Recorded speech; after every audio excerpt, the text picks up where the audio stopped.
leaving the lunatic asylum, and the head lad sent for him. He said, well, you're leaving us after 20 years. He said, you've been in here 20 years now. What do you want to be? He said, well, I could be anything. He said, I've served my time here as a joiner. He said, I could be a joiner. He said, I served 5 years as a plumber. He said, I could be a plumber. He said, and I went in for nursing. He said, I could be a nurse. He said, and then he said, I could stop here and be what I've always been. He said, what's that? He says, a teapot.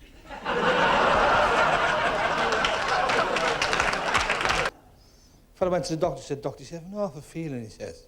I feel like a pair of curtains. The doctor says, get home and pull yourself together.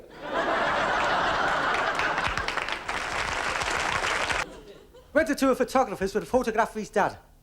He said, I want this photograph of my dad reproducing. But I want you to do him without the bowler hat. See, his dad had a bowler hat on. And the photographer, being very obliging, he went, yes, sir, certainly, sir, yes, sir. I think we can manage that, sir. And just as he was going out, he said, oh, by the way, sir, what way did your father have his hair parted? He said, well, you know that when you take the bowler hat off.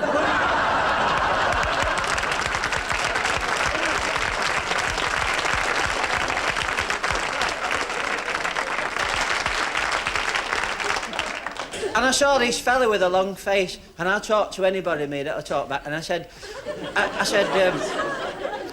what's up with you? And he said, I'm not going home to our house. I said, aren't you? He said, no. I said, why aren't you going back? He said, there's a terrible smell in our house. I said, is there?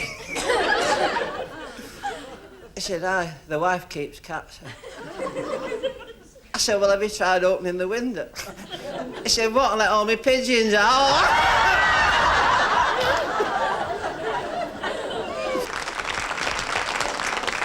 Two lunatics talking in the asylum once said, what was you before you come in here? He said, I kept bees. He said, how do you make it pay? He said, well, I let them go in the park. 6 o'clock every morning, they go in the park, collect all the pollen, and I sell the honey. You said, you're telling lies. He said, the park doesn't open while 9 o'clock.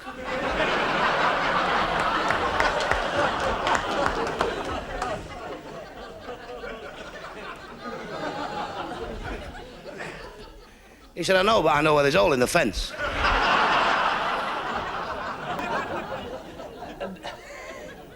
He had to charter a private plane, to go to London for him and his wife because there were no regular services and he had to get there at this particular time. And he begrudged paying all this money for this private aeroplane. He said to the pilot, he says, you are making a lot of money out of us. He said, charging all this just to fly us down to London.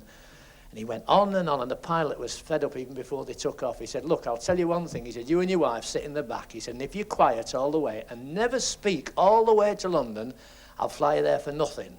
He said, but if you open your mouth once, it'll cost you double.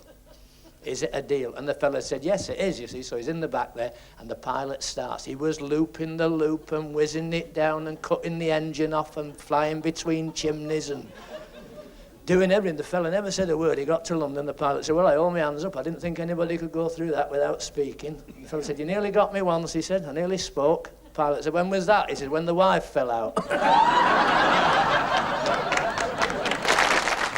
I went to the doctor's last week. He said, stick your tongue out and walk over the window. I said, would it help? He said, no, I can't stand that geezer across the road.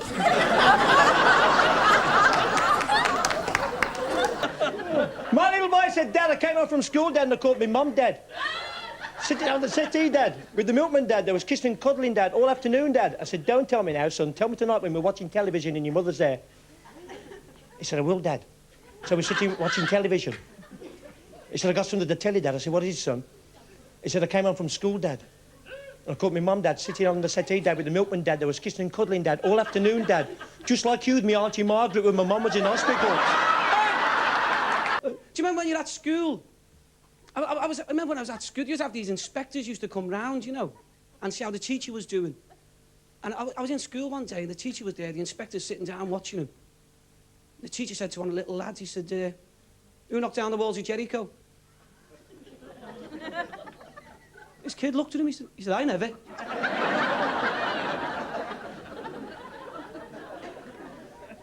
Teacher said, all right, sit down, son. The inspector, he said, what's going on? He said, you just asked that kid who knocked down the walls of Jericho. He said he never. You told him to sit down. He said he never reprimanded him even.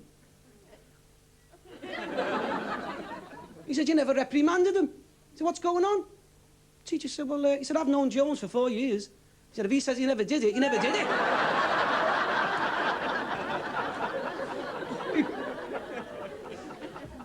The inspector threw a wobbler. He went off to the headmaster. He said, I've just been in 4G. He said, one of the teachers asked a child who knocked down the walls of Jericho. He said he never did it. So he asked the teacher what was going on. He said he'd known him for 4 years. If he said he never did it, he never did it. He said, what exactly is going on in this school? Headmaster said, listen, I don't want any trouble here. He said, these walls of Jericho. He said, what if I send a couple of brickies round Monday morning?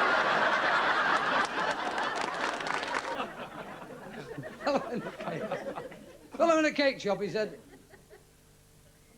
how much is those 2 cakes? Fellow behind the counter, he said, 50p. He said, how much is one? He said, 30p. He said, well, I'll have the other one.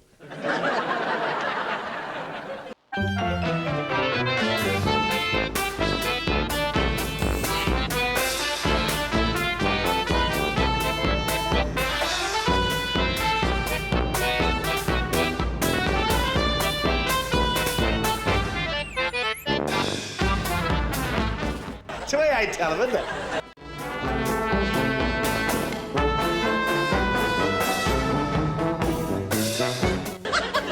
We'll all have bellyache, won't we?